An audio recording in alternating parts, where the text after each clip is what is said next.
Hello, my name is Mitch Watson, and I'm the Wagon Master for 2014. I have some persons here that have much more experience than I do. In this matter of fact, they've started this program, the 4-H Wagon Train.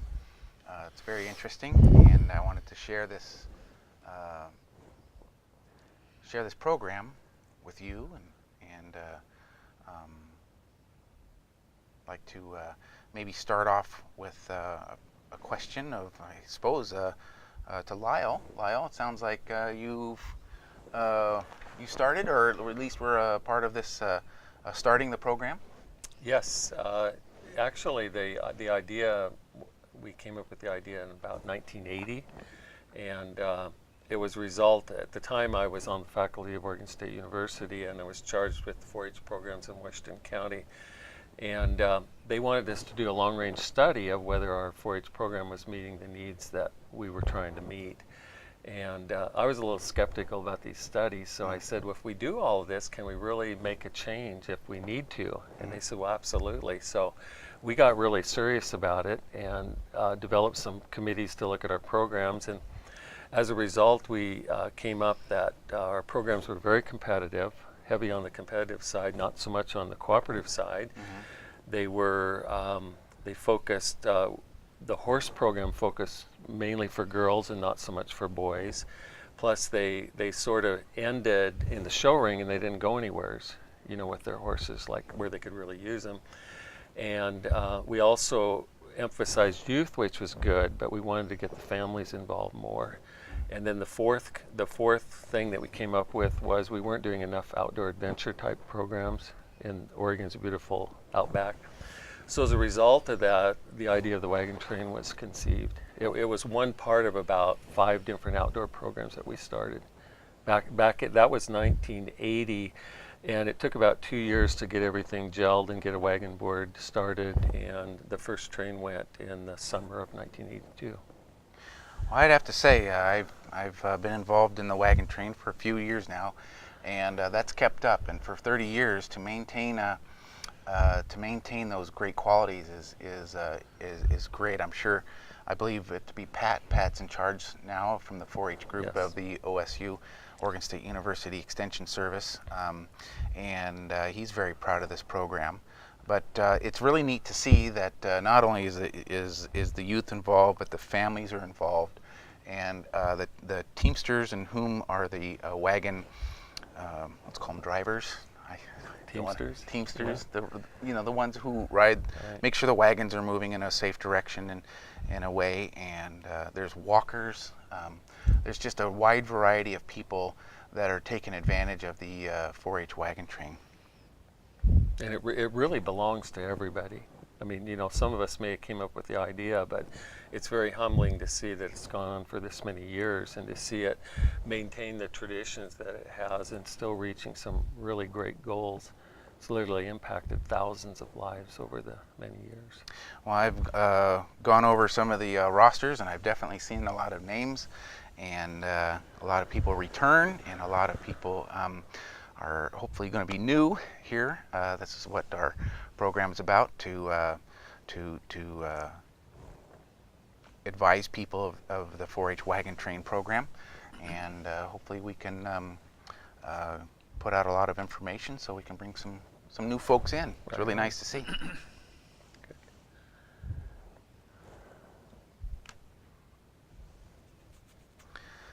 Keep going. Yeah, keep going. Let's look into maybe some questions to some others. Let's see. Let me ask. We also have Elmer Schrader, Larry White involved, Lyle Spichart, myself as Mitch, and these folks have been in the wagon train for many years. Not only that, but I think, if I'm not mistaken, Larry, would you happen to have some family members involved in the wagon train? Well, I can speak a little bit to how I come to the program. Actually, Mr. Schrader got me involved in the program, but I came to it fairly late. It was actually in the early 90s. And I had a great great-grandfather and a great-great-grandfather that came across the plains in 1852 with a diary. So I was always fascinated by the subject and wondered if I could personally have done that.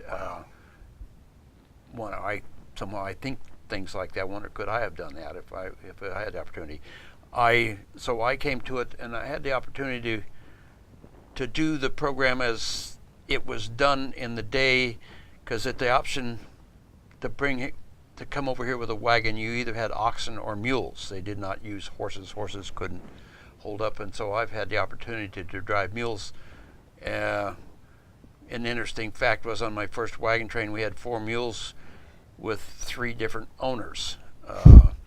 There wasn't as many. We didn't have many mules. Now all 3 of us that could actually field a 4, and so things have come along pretty good. So I've been at it. I've probably made half of the trips from the start till now.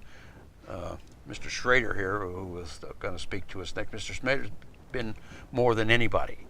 I believe there's no man alive that has made as many trips on the wagon train as Mr. Schrader. He has all kind of functions and was a fine driver in his day. Mr. Schrader, would you tell him about your career as a teamster? Well, I want to ask you a moment there. I remember this ride. I remember riding with you. It was I think it was my first year when we came over the Detroit Hill, and we were coming home, and we were going through your hometown, your family's hometown, and I can't quite remember that hometown, but Larry kept mentioning about he would point up into the hills and say where his family lived, and I couldn't believe it, because I've been through this valley before, and then all of a sudden somebody knew specifically about his family members, and it was just very interesting that somebody, I was talking straight up with somebody that knew about persons who came from the trails themselves, and that was very interesting. Yeah, they homesteaded in the Santiam Valley in Mahama area, which is 10-15 miles east of or southeast of Salem. But their father and grandfather came in 1843 on the first train, came with daughters, so that it's difficult to trace because of the names. They were married daughters, and so he came with his son-in-laws and daughters, and they homesteaded in what is called the Ollinger Hills, which are the first hills going out of Salem, headed up. Those are still the Ollinger Hills, named from the Ollingers that came in 43, and so actually there was 3 generations that came from 43 to 52. That has encouraged me to pursue the interest in this. That's great. Well, Mr. Schrader, sounds like Larry's mentioned that you have a story or two to tell. Do you have anything? You're not one for talking, are you? Well, the stories is I started on the wagon train in 1983. And I've got to say that when we first started out, we weren't as organized and prepared as what we are today. So I got to go on the wagon train ahead of the wagon that I was assigned to, with a rope around the horn on the saddle back to the tongue of the wagon. Well, I thought that with all the horses I had at the time, if I was to buy a harness, we could put 4 up on the wagon. Well, why do it halfway? So I decided to buy a big team. And I bought a big team and a wagon. And how many is a big team? Well, a big team of 2. Oh. A big team of 2. Team is 2. And I got to tell you, my terminology, we all learn. We all learn. That's the great thing. And that started it out, and I went, I don't know, maybe 15 years or more with the team and wagon. And then I've been promoted or demoted to the supply. So now I make sure the hay's there and the camp is moved every day. Oh, I think we all take a position or two. I think we've all found ourselves helping out in one form or another, and that's what really brings up the leadership in our group. We're really looking forward to persons who have the ability to help out in there's many aspects. Teaching how to make a knot, teaching how to harness up mules and wagons. I mean, I will be learning a lot, as we go along. I'm even, I might be a wagon master in this, but there's just so much to learn. And we're probably, the wagon train, probably its goal is not to teach everybody to learn how to go on the wagon train, because that's not so practical nowadays. But it has served as a great vehicle when you guys agree to solve problems and work as a team, pull together. Absolutely. You have weather situations, you have adversity, as you mentioned. The first few years, the distances were a lot longer. And so the challenges to get from point A to point B were pretty great. But the good part in those kind of situations is you learn how to confront things and overcome them and get the pleasure of feeling what that's like. That's where the youth program and the leadership program and the 4-H come in, and I believe strongly in that, where persons like yourselves have great experience and have proven yourself to be able to teach, and then you have willing persons to young youth, 10 to 18 years of age, come into our program and to be shown all the aspects, not only the harnessing, but maybe helping out with pans, with the cooking program. We all have our position. It was just like before, very simple, where if you didn't do small things, then you wouldn't, the whole process wouldn't come full circle at the end. So everybody pitches in. It is a really great vehicle, as you said, to involve all persons, youth, and the adults or leaders of the 4-H program. We've talked about it as a journey back in time, and which I think is kind of a neat slogan, but it's also a journey away from today, because you have a chance to get away from all of the things that distract us, our cell phones, our computers, traffic, a lot of that. So. And you're just confronted with a slower pace, wouldn't you guys think? I think sometimes about Wednesday or Thursday is the first time you think about home and any of your responsibilities there. Yeah. And, they've always said, we go off for this week and it's just a relaxed time. It's relaxed because you don't have the pressures of everyday life. I'd like to add, we want to teach kids, and you ask them to assist you. Give them little chores. And I can think of more than one instance. I can remember one. It was really funny because I'd had a little problem with this kid. And on Thursday, I think it was, he says to me, if I come next year, can I come on your wagon? I says, yeah, you can. I said, he really took hold about Wednesday. Yeah. Up until Wednesday, I wasn't that happy with the kid, but he took hold. And the next year, he come by with a friend of his, and I overheard him tell his friend that Elmer and Charlie were okay, but don't make them mad. But and the kid came back, and like I say, it was really a very positive experience for both the kids and us, I think, And I think about it, when I first went, I was probably one of the youngest guys with horses. And now I am the oldest. Yeah. How did that happen? Yeah, how did it happen? I have a good little story that I'm really proud of. One of my first or second year, there was a kid was coming and without a parent. And so the policy was that some adult would assume responsibility for a kid and they asked for somebody to do this, and I volunteered.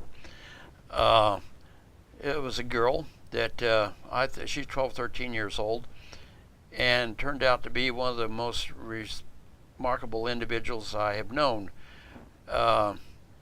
We always drove 4, which is a little more challenging than driving 2, and she was so good with the smaller kids that I was totally spoiled, and she looked after all the busy work, and I crawled on and drove, which was really fun.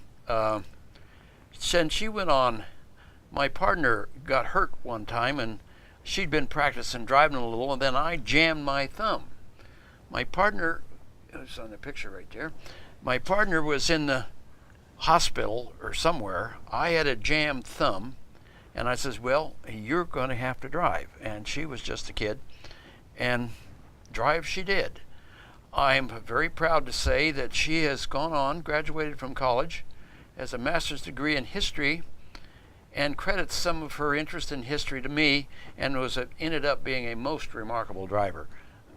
Sadly, she's in Florida, which I'm very upset, so I can't have her on the wagon train anymore, but she was a dandy, all around individual on a wagon train, as good a girl as I ever knew, and that has been a high point for me. So. That's what it's about. Yeah, Making memories and I learning and growing. I was very lucky to have her, and like I say, sad she's out of town, because we miss her as it just was a really good person to have on the wagon train. That's a great story. There's a lot of stories. You have some too, Elmer, of multi-generations, because your granddaughter, I think, went on it. Your Yeah, my daughter went grandmother, on it. my daughter and my granddaughter both. And that's not uncommon. No. Multi-generations. Well, look at old Morris. There was great grandkids. Right. 4 generations on there. And that's just an added benefit, where the families, can enrich their experience too on this. The actual. Absolutely. I've been involved in other programs, and where the youth or the child is not too willing to go on the program, or at first, and even during. That might be at the beginning, but for instance, these last 2 summers, I remember the last meeting we have, the last circle we get into, and basically say goodbye. And when we do that in the friendship circle, there's probably 3/4 of the people at least were crying and sobbing. At the beginning, I think everybody was not too willing to go, and in the middle, like you said, Wednesday, things start clicking, and Thursday, Friday, that's where the youth really get involved. As a matter of fact, the juniors, the junior leadership, the youth whom take over the positions of the adult leaderships, and they take over, and they actually learn how to run an organization. And but Friday and Saturday, everything is working very greased, very well. And then it's usually either Saturday night or Sunday. Our departure, our friendship circle, is we have developed such a tight relationship with each other, and we're so saddened to leave. And it's just very interesting that it takes a little less than a week to go from I really don't want to go to when can we go next year. Yeah. And that's what we're looking for. We're looking for persons to maybe show up many years in a row, on and on, and and even go into your adulthood and come back. And so we're really looking for some persons to get involved in the 4-H wagon train. How do they get involved now? That's a good. Somebody might be asking that. Very good question. Honestly, if you do a search for 4-H wagon train or 4hwagontrain.com, you'll get a an internet connection for the Oregon State University and other parts. You'll find that 4-H Wagon Train at gmail.com will get you to the internet or the email, and the email will bring you to actually I will answer that. It'll come to me and a few other of the board members, but we'll answer your questions. There's many people have asked a lot of questions, and I'm open to answering every and all of them. So, and if I can't answer them, I'll find a way to answer them by talking to like yourself or anyone to get the answer out. I remember one of the gals that I was talking to was a mother of a family, large family, and she said, "What's it all about?" And I said, I gave her a little information, kind of what we've been talking about today, and she goes, "Do I have to plan for it?" I said, "Oh no, you don't have to plan for it. I mean, you have to plan what day and take the week off and so on." And she goes, "Oh well, how much food do I have to prepare for this?" And I said, "We take care of that. This the wagon train is very well rehearsed at doing the food preparation and the trails preparation and etc." And I said, "Nobody. You just come to our group and a few meetings over the course of the year, and then you bring your family and go for a trip." And you're kidding me. And Yeah, so, but all that said, it's still a working wagon train, right? oh, for They'll sure. still have assignments and duties to help make sure everything works right. There is some general assignments and duties to do for sure. Like I said, there was there's families. There's I believe somewhere near 6 families, and they've been given. Maybe you guys can help me out with some names. The Palmer family. We've tried to name the families after legitimate pioneers. Yes. They started out just having colors, but now they've used known pioneers to. And so they should, and I think that's Yeah. great. Yeah. So there's families, and where say we have plus or minus 100 persons who show on our trip, and so we split these 100 people into about 5 or 6 families, and these families take care of their own of their tents. They maybe there might be some pictures involved here, but there'll be some tarps that are constructed by the family, each family, and the way they want to make their tent and over the night. And then so that's one of the jobs the families have to take care of. Maybe the family that one night needs to take care of kitchen cleanup. And then another family the next morning will take care of the kitchen cleanup, and it just switches. It's all organized for the member and taken care of by the board and leadership members. So everybody has to pull together in the same direction to really get it all Absolutely, and you know what? It's not a perfect picture, and we talked about problem solving at the beginning of our interview here, and that's honestly that's what we do. We problem solve throughout the whole program, and we have the leadership developed to take care of our problems in a respectable manner to the youth and the adults, so we can solve these issues and come up with a good, safe way. And I think you still have trainings, I believe. The trek is usually in July, like right after the 4th of July, for a week there. But all before that, the months before that, you have monthly gatherings where you learn different skills and stuff to prepare Absolutely. for that. Matter of fact, there's some mandatory meetings for every event, such as the week-long trip, which is in the year 2014. It'll be July 12th through the 20th. And that will be the wagon train trip itself. There's another pre-trip, which is what we call tune-up, and tune-up is perfect because it just gets the bugs out for the big trip. Where locally we get together I say locally, meaning within an hour or so in this area, we get together as the whole group, and we have an overnight stay, and where we practice, in a sense, our tent building and our scrubbing, and all the small jobs, and just kind of get a feel for what's coming up in a month. That's usually in June. So yet you're asking the meetings, and those are the small meetings that we have monthly that we get together from. It's usually in the evening. It'll be in at the Washington County Conference Center, the Max Track parking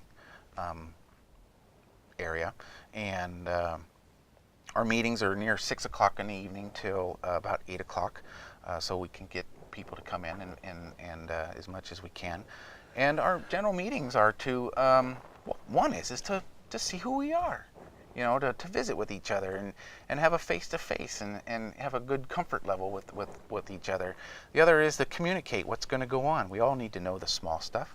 And yes, there are breakups where youth and leaders get together and they sharpen knives and in a safe way. They talk about how the equine group or the riders, the horse riders or mule riders will that group will get together and talk specifically about how to be safe on that trip. The Teamsters will get together and talk about their specifics. So if you have a horse, if you're in the 4-H horse program or you have a horse, you can bring your horse on the trip? Yes. Sounds like it. Yes, you can. That's You have great. to show that your horse and yourself are a good team and can safely maneuver, and we will have a required tryout. Sure, thank you. Oh, for the rider and the horse? Yes, we'll have a required Okay. tryout, and typically we have a group get together and we go for a few hour tryout just to make sure that you are a rider, and that's a very safe and it just proves that to the group, to the 4-H group, that we can have a good safe trip. There are walkers involved. We have a group of walkers in which can be a part of this also. So you don't have to have an equine.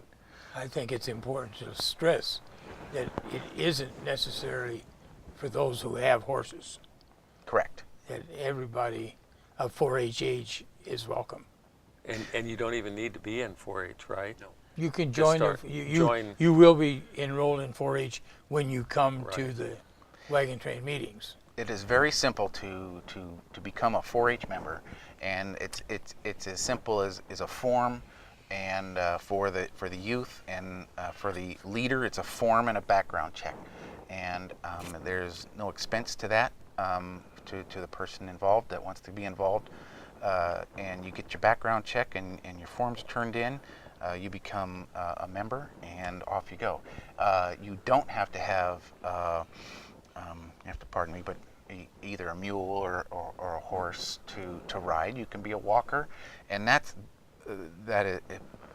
a wagon train. You're gonna have maybe you guys help me out, but a wagon train was not purely a horse, a wagon, and mules. In fact, far and away the majority of the people that got out here on the Great Western Migration walked. They didn't ride in the wagons because the wagons was full of stuff. To go back up, my great grandfather in the upper, when they were coming up the Platte, got cholera, and I thought it was always fatal, but apparently it is not. He had to ride in the wagon for 7 or 8 days, something like that, and he said that the ride in the wagon was worse than the cholera. Because anybody that's ever ridden in one of these things over No suspension. off of the road is the most miserable ride. But that his diary was missing those days, of course, that he was sick. But he picked up on it right after when he got well enough to get out of the wagon. It said that riding a damn wagon was way worse than the cholera. So these wagons aren't, except the ones that we have. They got spring seats on them. You don't have what do you have on your seat? It's about that thick. No, that's No. Mine. I Nothing. wish I might. Yeah, there might be. If I could find one, I would have. Yeah, I'd put anything on there I can get. But we have a spring seat, and the thing is still pretty a rough riding deal, like, except on the road if you go off the road much. And so, yeah, that's a misnomer. Again, they did not. Very, very few horses came out on because they just weren't hauling feed. See, to make our outfit work, we carry mass quantities of hay for this week. We feed how many tons of hay in a week? Depending on the number of About. horses, but it's 2 trips to the feed store. Yeah. See, for a week. 2 big trips. Well, those people are making 3 months, and they're not hauling any feed. So they had to count on just what was available on the trip. So that's for the reason for either the oxen or the mules, because they're a little more efficient in their use of. We have to find a little humor in the way we live today. And this feed that we feed so generously has to be certified weed-free hay. Oh yes. Yeah. Yeah, It's a little different from when the original people came. yeah, along. yeah. 'Cause they got to graze, you could drink out of the streams, and you guys have to haul the water in Right, now. right. Yeah, and there's good reason for that Oh, yeah. because Cholera. yeah, but the great thing about the longevity of the wagon train is the good relationships that you've maintained with U.S. Forestry Department, Oregon Department of Forestry, all the jurisdictions, and it's from what I understand, it's still no trace camping. Yes, When yes. when you leave, you try to have very little impact That's on right, the that's environment. right. And that's a good learning thing too for everybody to learn. We can Absolutely. take that with us wherever we go. The overall program is the week that you spend with people. It just brings you closer. They're your friends, Yeah. and it just becomes part of your life, your whole, your social life, and you'll run into people 10, 15 years later, and they'll That's recall. And So you hit that, and that's kind of interesting. As soon as you said that, I've been to your house a couple times. I've talked to you. I mean, I've known you for like 2.5 years, and it seems like Yeah, forever. we're pretty connected. Mr. White here. Yes. I've been to his farm, and That's because you were driving by getting hay from the neighbor. well, And your point is? well, as Lyle says, the group tells you how to be respectful, so that's why we stop by and say hi. Right. I'm meeting Lyle, who I've just met in a sense. He started it and has taken some reprieve or something, but been in the background, and the network of friends that you develop is incredible. Yeah. I want to get to a question to you, Elmer, in regards to support. You were talking about what happens in the background. So here we are, as members or pioneers. We're walking and we're riding and we're sitting on wagons that bounce and Seats, yep, sponge that's correct. over cushions. We're solving problems. We're trying to figure out how to get around a gate. We're trying to figure how our foot hurts, how we're gonna mend that. There's paramedics on our trek that help out in medical situations, from mainly bruises and bumps and blisters to to whatever happens. And a very sophisticated program there. But the support in the background, Elmer, can you, I mean, in summary, what happens back there? Is nothing or something, or what happens back there? well, as you know, like the Army, we travel on our stomachs. Oh, is that right? So the main thing is to get our cook trailer moved and our cook comfortable. Yes. And I've so heard the cook is very important. Right. And so that is our big function in the morning, is to get that camp moved. And then, of course, there's, like we mentioned, the hay. There's responsibility having that at the proper place. Water, that is a big thing, Amazing. to have adequate, clean water. For the people and The the animals livestock. and Yeah. the people. And that has to be there. And then, of course, there's the gas for the generator, the gas for the propane to heat the water to wash our dishes. A lot of things that the pioneers didn't have to worry about. Yeah, not No, so you're much. right. You know what? This is a pioneer group and a wagon train, but there is some general. There's some niceties in the background that Yeah. we take advantage of. Now you talked about water. You talked about moving around some things. How many trailers? I mean, the cook shack is a very large trailer, so we moved that. There'll be And 2 trailers and the hay trailer. hay trailer. How about we got Then some we- terminology, which is called biffy. I didn't know Well, what biffy was. our What is a our- biffy? Well, that in our case, it's a Or portable sanitary. toilet. Yes, We have yes, 2 of them. yes. We have 6 seats. 6 seats. We have two Two trailers trailers. that have six seats. Those are taken care of daily, often daily, and those are taken care of by your crew. Support crew Your support takes care crew of that. takes it to the city nearby and cleans up and comes back. And so we have toiletry taken care of. I might speak to the luggage. The luggage, yes. Yes. The luggage. This is gone beyond of what would you cannot believe what people after we go to these meetings and we chat with these folks about bringing this and that and the other thing. Let me interject. Lyle, what did you bring? What did you bring? I was thinking as you talked about that, Larry, the earlier ones, we had to weigh in with our luggage. Should And happen. and I can't remember what the weight was, but it was not very much because the first 3 wagon trains, we carried all the luggage with see. us. So it was Yeah. the supply wagon was Yeah, pulled by this horses. this has got Larry, so what- out of yeah. hand. There is a little girl, 12-year-old girl, that has got more stuff than she can pack, and I have been harping for years, that if the little kid can't pick it up, what in the world do you take? An example I'll never forget. We were down on the what do you call it, in behind the lakes south of Bend down there, and it was kind of dusty and dirty, and we got back to camp, and I was walking up to camp, and I saw a cute little girl coming with the prettiest white dress that I ever saw. Now here we are, dust and dirty.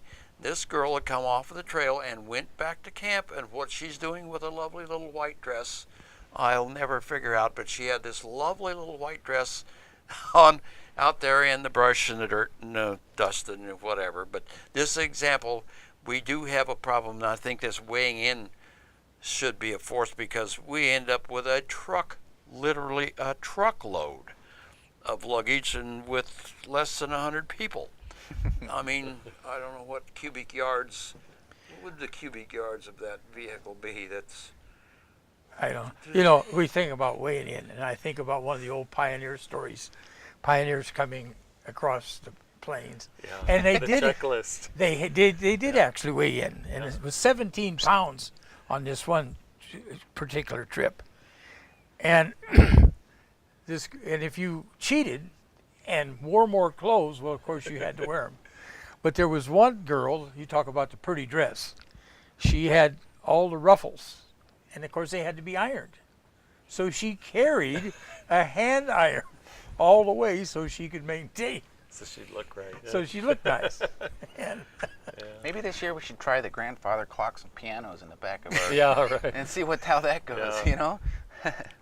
Yeah. Larry pointed that out, though. That's one of the first things you learn is the covered wagons are not very comfortable. Yeah. And people never did ride in them. It was really the Great Migration walking out oh yeah, west. oh yes, oh yes. It really Yes. was. Well, And so in that way, we're really authentic because a lot of the people that go still walk. Oh yes. There's a lot of walkers on the train. Yeah, well, we're the primarily first trolley. few years there, took that big wagon that had the big box on it, Yeah. and 4 horses pulling it, all the baggage in it, And all they and, did. and a trailer behind with 2 The portable 50s. toilets. That's right. That's right.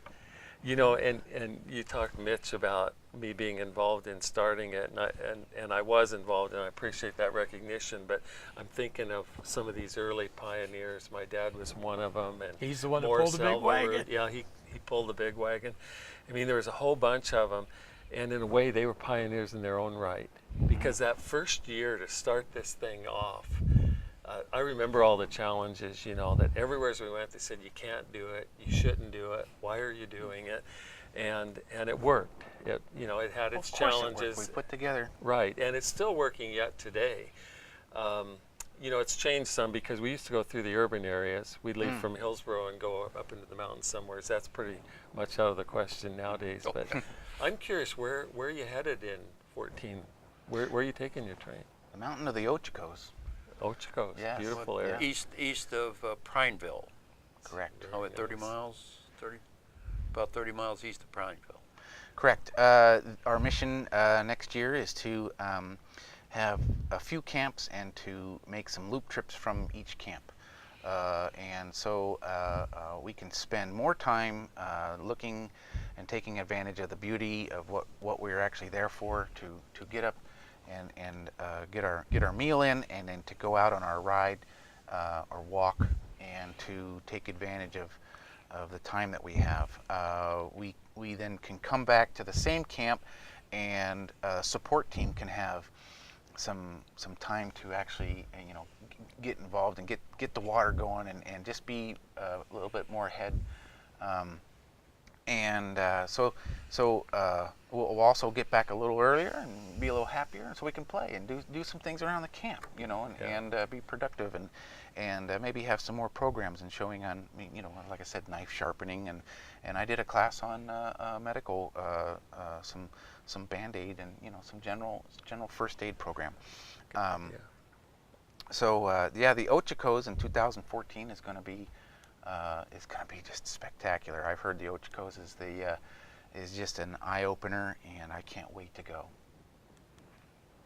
Talking about going, I'm not familiar with the current situation. Obviously, it costs some money to put a program together like this, and I know that we're very lucky to have the support of the 4-H program, and really it's a premier program for them. I think it's the only one that exists in the nation like this, but that holds the costs down because of the insurance and support that you get with the 4-H program.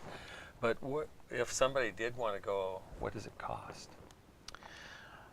The expense to the program to an individual is can be different from each. Now, for instance, in general, the general admission is $200. Is $200, and that's for general admission. If you have a horse or mule and are going to be a part of that, the Wrangler group or the group involved in riding, then I believe it to be $35 extra for a livestock fee. Let's see. Honestly, I believe that to be the case, but there are some benefits. How can you have an experience like that as a family? There's no way any cheaper than that.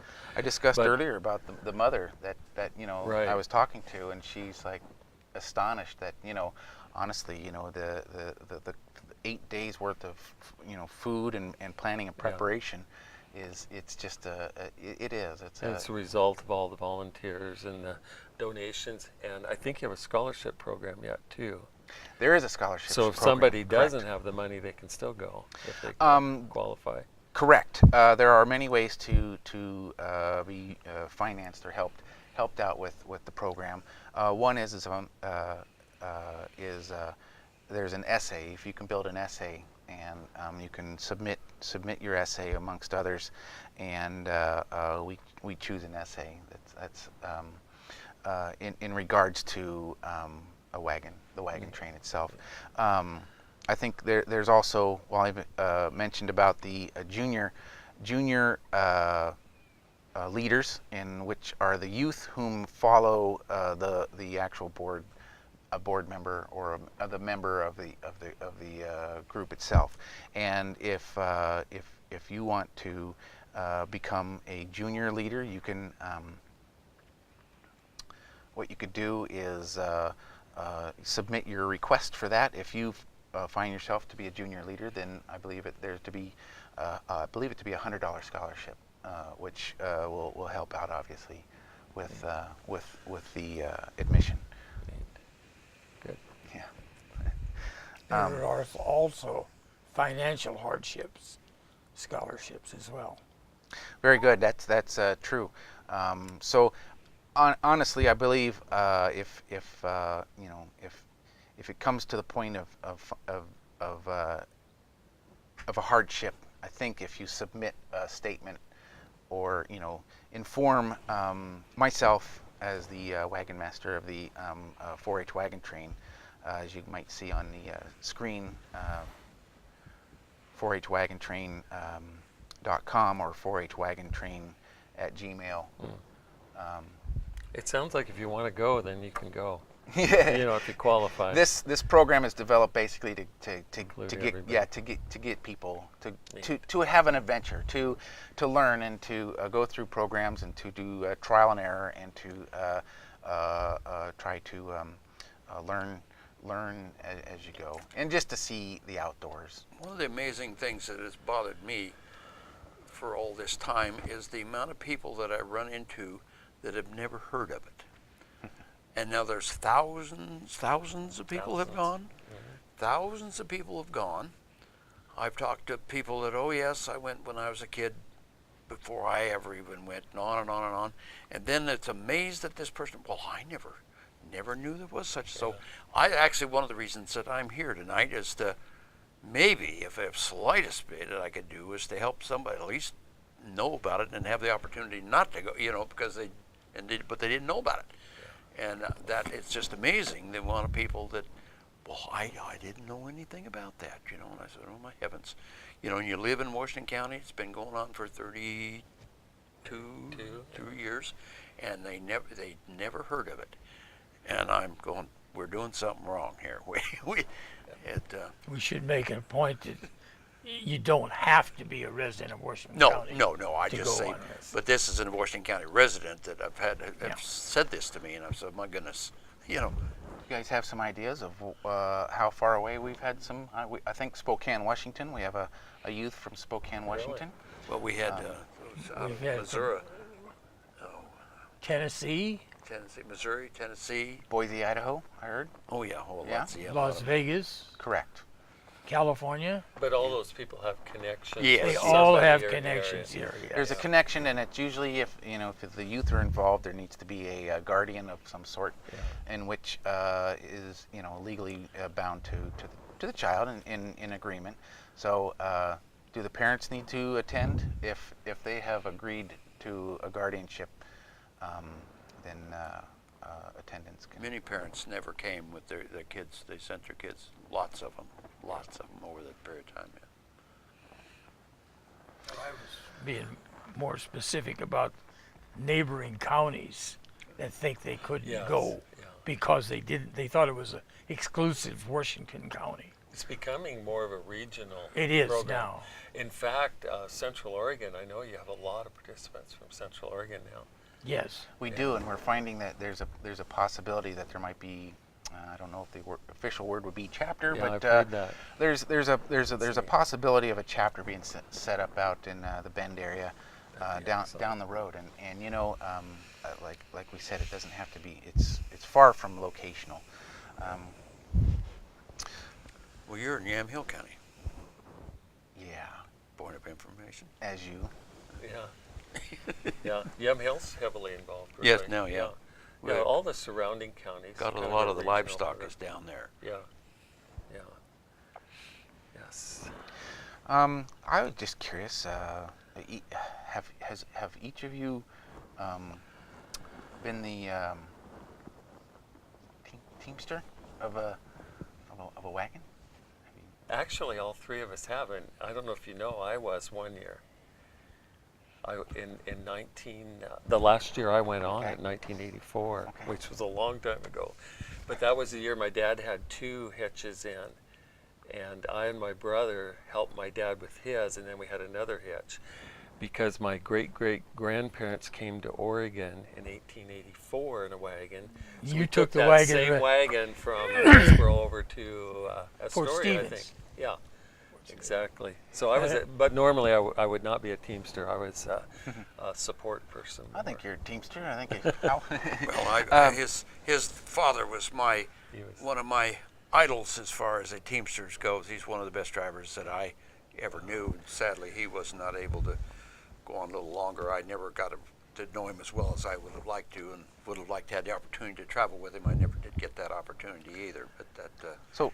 So being Teamsters, I have not. Maybe one day. Yes, yeah. Sounds like it. I kind of, I think there's some general questions of the best ride, the worst ride, and a challenge or something like that. I don't know if maybe there's one that sparks each of your minds. The worst one's a secret, you know. Well, yeah. then let's go. Nobody will tell. We can all think of a worst one, I think. Yeah. Well, I got one in mind, but I can't tell. You know, that the one, the can I? good news though, this train, because of good planning and it's been a very, very safety-oriented program. Because you think of all the years and all the miles and all the horses and all the Oh, yeah. people, that there hasn't been. I mean, there's been a couple of events. But nobody died. No one's died. There's been no Donner Party No. episodes. Everybody gets fed, and it's really been very successful that way. Because really, with horses, as you guys know, and mules, And you and know, people. some of your friends.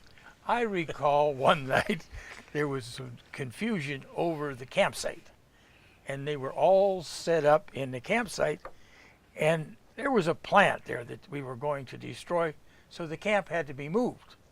Okay. Well, it just happens that my wife was on support that year, and she worked awful hard getting the camp moved. And I went back with her on the last load or something, and we came back, and my wagon was gone. And let me tell you, Mrs. Schrader did not think that was amusing. Now, there's an individual in this group that recalls that. Oh, must be you. Well, I actually don't recall. It was early in my career. I don't recall. Of course, yeah, I don't recall. I believe that's the politically correct thing to say. I don't That's recall. what Bill Gates would say all the time. And But I want to add I to that think we story. know. As this went on, and needless to say, we always jab at each other. And this lady who had never gone on a wagon train before was standing there, and my friend comes up to me, and he would like to borrow my wagon. Well, that's not a problem. So as he walks away, she says, "You're going to loan him your wagon?" I says, "Well, yes." "Why would you do that?" I says, "Why wouldn't I?" She says, "Well, you hate each other." it's pretty obvious. Yeah, you guys really look like you hate each other. That was the. We had somebody from Holland. We did. Yeah, and they wanted to. There was some talk about laying down on the road with a camera and have us drive over them. Over them with the camera. See how safe this group is? He said we hear this actually one. suggested that they just lay the camera down and we'll drive across the camera. That guy was the guy from Holland. Yeah, we was on the And radio. you did that? Yes, we were on morning radio in Amsterdam every morning. I'll be darned. He went up the highest point where you could get cell phone service. It's more than regional, it's international. Yeah. Sounds like I just live reports I every just day. remembered that. Yeah, That's neat. but We'll look for subtitles on this Yeah, show here yeah. today. that was something going to lay down between those horses. Actually, I don't think we. Well, his team. It was his team. Was a real pleasant team, and they might have done that. But there's a lot of them that wouldn't even. My stuff wouldn't even think of straddling somebody laying on the road. It couldn't happen. His might have done it, but we deemed that probably inappropriate and probably saved us Yeah, some of the insurance I think that was claims. smart. That was a good decision. Yeah, Amsterdam, You Holland. know, yeah, Wow. he was on a morning radio show. Where did he come from? How did he get there? I don't even remember. He was Charlie Jensen's Oh. granddaughter's father-in-law. No kidding. Wow. And, There you go. I mean, that brings up names of how many people have been involved over Right. the years, and it's been thousands and thousands. Yeah. Oh, Really, yeah. it really That- has just- easily. And everybody who goes on it, as we all know, you're impacted. I mean, even though it's a year-long program and the actual event lasts a week, it's. I really think it's a life-altering event. It's something that really changes you. there was a guy that came. It was my cousin. I hadn't seen him for 50 years, and he heard the story of the wagon train, and it got that he wanted. So anyway, we made arrangements, and he went on a wagon train. him and his wife. And then it come the next year, we're organizing the train again, and the kid says, "Is Emmett coming?" Well, I didn't think he would. So they put a package together and sent it to Emmett. Oh, neat. And Emmett told me, he says, "I wasn't going to go, but when I got the package," he says, "I He decided was to in go." Las Vegas, right? He lived in Las Vegas. Yeah. He flew up here to be a swamper from Las Vegas. Oh, really? Yeah. Now, what's a swamper? For those that may not know. Oh, yeah. Oh, well, the swamper is the assistant to the driver. Goes way back. Goodness, as long as I guess they were running hitches. And there's a reason for that. Oh my, yes. Tell us my, what yes. the reason is. Well, the reason is you can't be in two places at once. In fact, the bigger the hitch you have, the more interested you are in this kind of thing. The ones that you think most of are the 20 mule team borax. Now, I can't even comprehend catching 20 mules, let alone getting them and taking them somewhere with a load. Really? But two guys did that. They were better men than me. I got to have, if I have four, I'd like to have four, at least three swampers, Yeah. just to be comfortable. We don't, in this day and age, sadly, we don't use our stock as much as, for instance, when your dad was driving. Your dad was driving some really well broke stuff that he used all the time. Oh, every day. Yeah, and so we mine stuff. I go catch them, and they're pretty good. But gee whiz, for the amount that they're actually awesome for the amount as little as they're used, and so that's what's going on now. We do have our hands full because of the fact that my father drove horses because my grandfather was a farmer. So he drove horses. So see, we're now several generations away from this. And I had a young fellow tell me last year or this year that I was talking to him about the youth being involved in this, and he says, well, they think differently now. They're on another wavelength. They are several generations from animals. They don't live anywhere near a farm, don't even have grandfather. They used to go to grandpa's farm, in the day when I was a little kid. And now they're just so many generations away from this that it's one of our problems, I believe. Yeah, I think because you're right. we're having a program here that is just not tuned to the current generation, the electronic generations. Guys, I gotta tell you that I think it's apparent that we could probably be here for another few hours, but I think we need to wrap it up. And I guess I don't know how we could make it short and simple, but one of my questions would be, I'll even make it to myself, but what would be